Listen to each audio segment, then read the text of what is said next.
Hey everyone, welcome to another episode in Physics is Fun. Today is going to be about tackling a more complex force and friction problem. Let's jump into reading the question. An aluminum block of mass m sub 1 equals 2.00 kilograms, and a copper block of mass m sub 2 equals 6.00 kilograms are connected by a massless string and frictionless pulley. They sit on a steel surface where theta equals 30 degrees. The friction coefficients are mu of aluminum on steel equals 0.610 and mu of copper on steel equals 0.530. A. Draw free body diagrams of the system. B. Will the blocks move if released from rest? C. Try to determine acceleration and tension. D. Try to determine the sum of the friction forces. Let's draw the picture for the problem. There is a steel surface with a flat spot and an incline like this, and a mass sits on the flat part with a string pulled over a fixed pulley where it attaches to another mass on the incline part. The mass on the flat surface is m sub 1 and the other is m sub 2. The angle here on the incline is theta.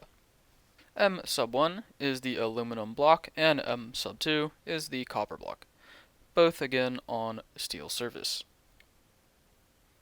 Each block has their own friction that will be shown in the free body diagram. So with the picture drawn, let's move on to part A. Starting with M sub 1 and a base, it has weight, so M sub 1 times g in the negative y direction, and is on a surface that exerts the normal force in the positive y direction, so n sub 1 up. The string pulls tension T to the positive x direction, and the friction between surfaces acts against this tension, so it goes in the opposite direction to the negative x direction. This is using a standard x and y coordinate system. Moving on to m sub 2, and starting with the base, this is on an incline, so we should tilt our axis clockwise to line up with the motion like this. Dash out the starting axes now from the base. The mass has weight that is still down, so m sub 2 times g straight down from the base. Let's match up the angle theta here and dash out a triangle.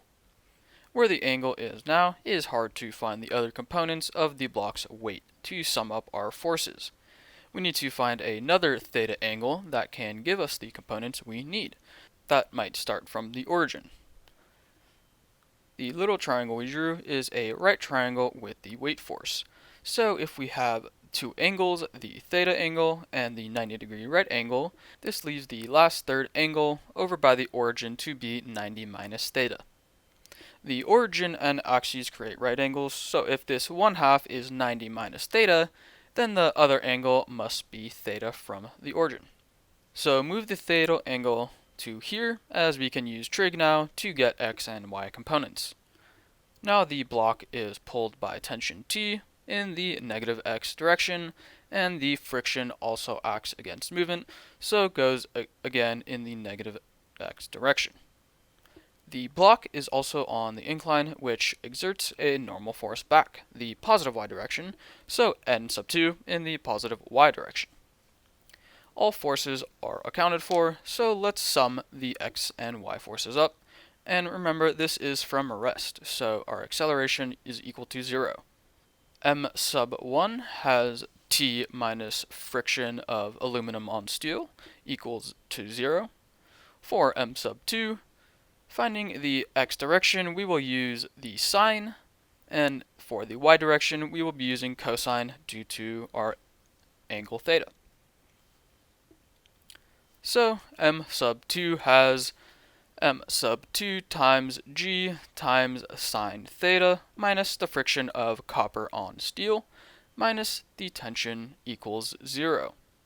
In the y direction, m sub 1 has m sub 1 times g minus n sub 1 equals 0.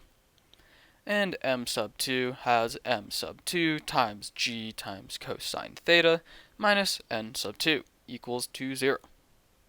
Let's simplify the equations, so y of m sub 1 can add n sub 1, and we just get m sub 1 times g equals n sub 1.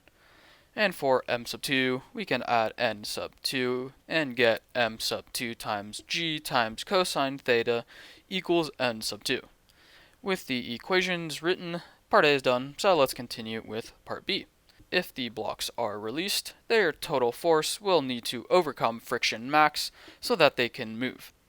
To find the friction max of the system, we need to add the friction max for both aluminum and copper on steel.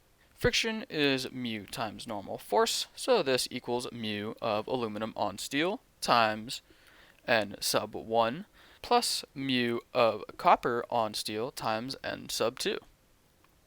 With this equation in mind, it's now time to calculate. Rewrite the equation substituting the normal forces we have. Mu of aluminum on steel times m sub 1 times g plus mu of copper on steel times m sub 2 times g times cosine theta. Now, plug in our numbers. We can get friction max equals 0.610 times 2 kilograms times 9.8 meters per second squared plus 0.530 times 6 kilograms times 9.8 meters per second squared times cosine of 30 degrees.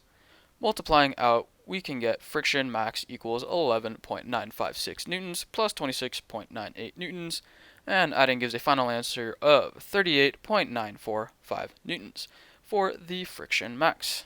So the force of the blocks must be greater than this for it to move.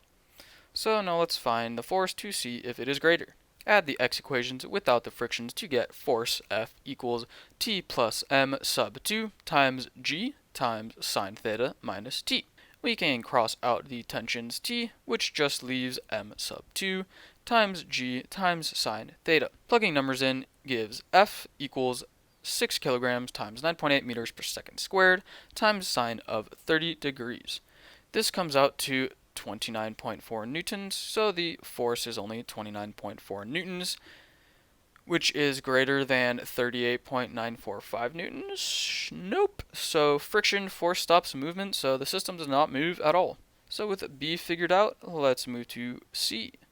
C asks for acceleration, and from part B, we determined it will not move, so there is no acceleration. And also there is no tensions because it does not move. So that is part C. Let's finish up with part D. We need to find the sum of the friction forces using our equations. Let's find the sum of the two frictions and calculate it.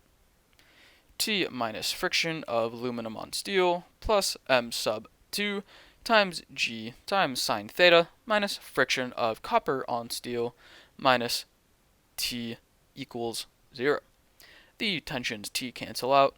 And now to find the sum, let's add both the frictions of aluminum on steel to both sides and the friction of copper on steel to both sides. Cancel all terms on the left to be left with m sub 2 times g times sine theta equals friction of aluminum on steel plus friction of copper on steel.